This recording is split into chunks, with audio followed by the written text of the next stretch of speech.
Hey guys, it's Claire. And Don. And we're at the Ormewoods, we're in Zone 7B, and today we want to walk through with you what types of potatoes we are going to be planting in the very early spring. Hopefully to give you some ideas.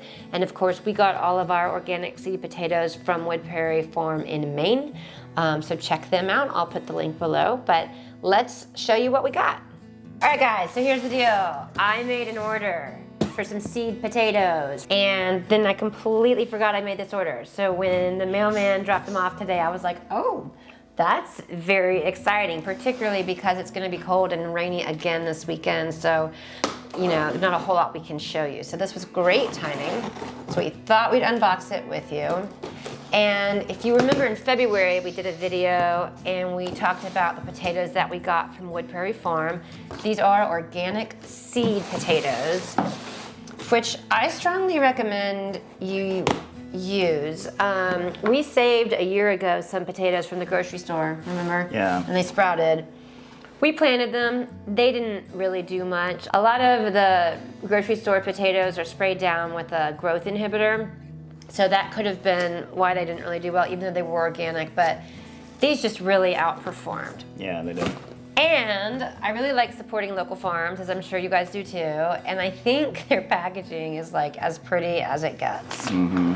So I really don't remember. The one thing I remember about ordering these potatoes this year is that I wanted to have like an early season, a mid-season, and a late season. Mm-hmm. Last year, it felt like they all kind of came up at the same time, and it was just a lot of potatoes. So, all right, so the first one we got is Huckleberry Gold. And look, you guys, at how absolutely gorgeous the artwork is in the bag, and the back of the bag has like great information about the family who runs the farm. But Huckleberry Gold are like a purple blue flesh with a yellow golden interior, and they really were one of my favorites last year, so that's why we got those. All right, you liked these. Yeah. These are the Adirondack Blue, and these are the blue flesh with the blue skin as well. And these grew so well for us last year, but honestly, the thing that was the most fun about them is that when my kids had friends over, and I would have them go pick or pull potatoes, and they would get a purple one like that, they would just be so excited to see that, you know, because that wasn't what they were necessarily picking out. Okay, I don't know why you're only pulling the blue ones out. I don't know. It's gonna look like all we got was blue potatoes, but I actually did get a variety. This is the all blue, and these are also sort of like the Adirondack Blue, you know, blue flesh, blue skin. But my guess is that these are two different varieties in terms of early, mid, or late, and that's why I wanted to kind of always have a blue potato going. Now, I liked these last year. Did you like these? I love those. Those were so good. These are the Russian fingerlings, and I'm not really sure, you know, if I had had fingerlings before, other than like at a fancy restaurant. Yeah. Yeah, that's true. I don't think I've ever like bought any at the store. But these did so great, and I liked the size of them. I mean, you could saute them, you could bake them, you could do a lot of different things with them. You know, they're smaller, so they're not like a russet, you know, baked potato. It is a fingerling, but they're not short and little like the new potatoes either. They're like breakfast size. Yeah. Really good.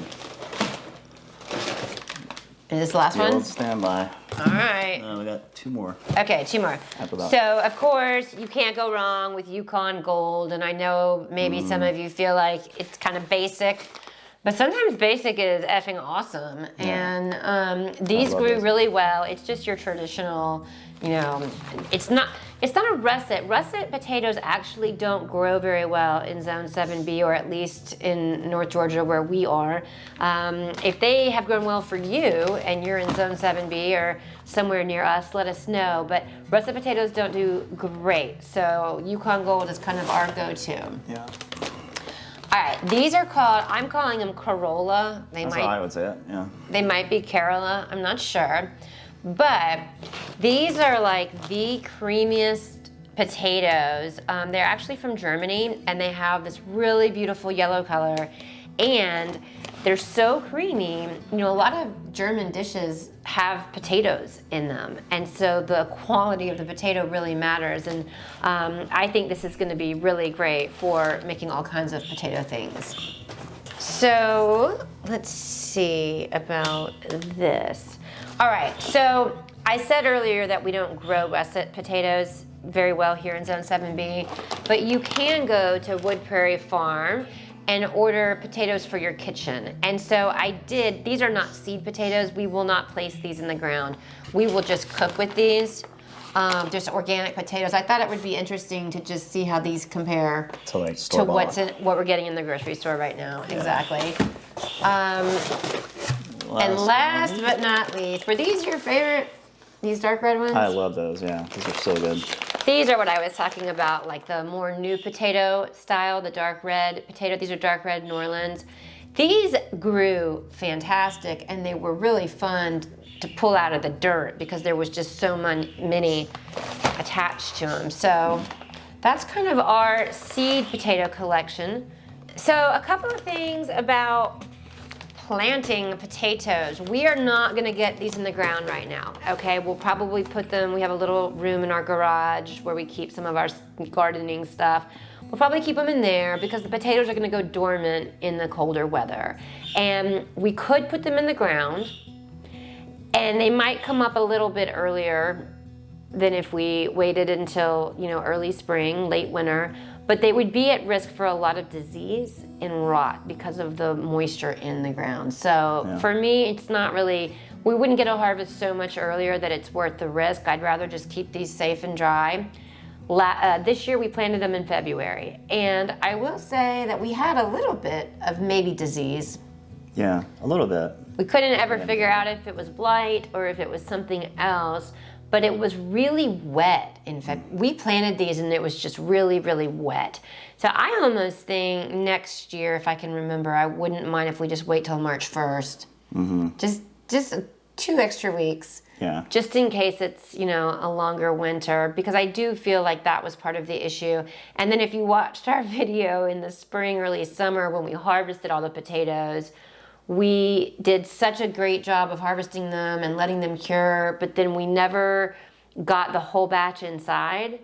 And we, again, had so much rain, a bunch of them rotted. So we lost a lot of our potato harvest. Yeah, that was a bummer. So, you know, lesson learned. Won't do that again. We're always learning. So I know this video is a little bit shorter than normal, but we really were excited to show you the potatoes that we've picked out based on what we grew this year. This is sort of the ones that made the cut for next year. If you go to Wood Prairie Farm, if you're interested in buying the organic seed potatoes, they do have a kit that's like a collection of all their stuff, and that's how we started. We got the big collection kit, and then we've just sort of whittled it down to the ones that we really like. So think about that if it works into your budget, or it might make a really nice holiday gift if you wanted to let somebody know. But let us know what your experiences have been with growing potatoes, where you are, and what your favorite type and where you get it from is. All right, thanks you guys so much. We'll see you next week.